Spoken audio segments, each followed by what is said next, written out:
Good evening, San Diego. I'm Logan Burns. And I'm Teresa Sardina. Thank you for joining us. The cost of living in San Diego is skyrocketing, and it may continue to climb. A new study by United Way says it takes $116,000 for a family of four to live in San Diego County, but some experts are suggesting it's even more. Our Juliet Vara joins us live with details on those findings. Juliet.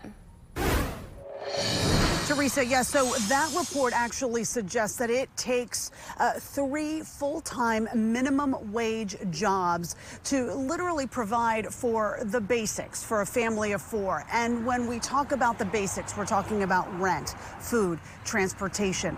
We're not talking about things like saving for retirement or college. So in essence, paycheck to paycheck.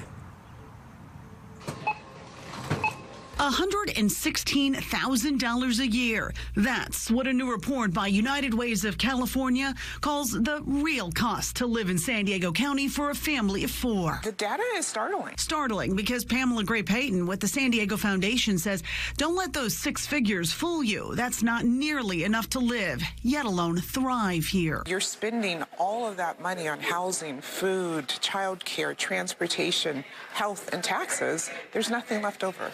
And it's hard to imagine that if I'm making $120,000, I'm barely making it. On Tuesday, policymakers, nonprofits, and other advocates met in San Diego to discuss ways to collaborate and help hardworking San Diegans succeed when many people are working 2 or 3 jobs and overloaded with toxic stress, all to get by. We have over 300,000 households that are struggling.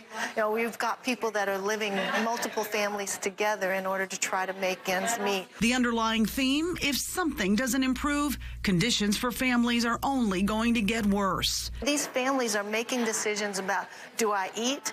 Do I pay enough all of the rent? Or do I maybe scrimp on maybe the medicines that I'm supposed to be taking? And that's not a way to live. California Senator Steve Padilla worries if this trend continues, only 2 classes will exist, the wealthy and the working poor. We have people who work hard, there's some demand for their labor, but the market doesn't put a high enough value on that labor, so they don't make enough, right? So how do we help them be more economically mobile? How do we invest in their economic future, in their skill development, their training, their education? Collaboration, the key takeaway from advocates in this room, a push to join forces between lawmakers, private donors, and nonprofits, because every hardworking San Diegan deserves to live with dignity and peace of mind. People who are economically stagnant, and they're not going anywhere no matter how hard they work, that's toxic stress.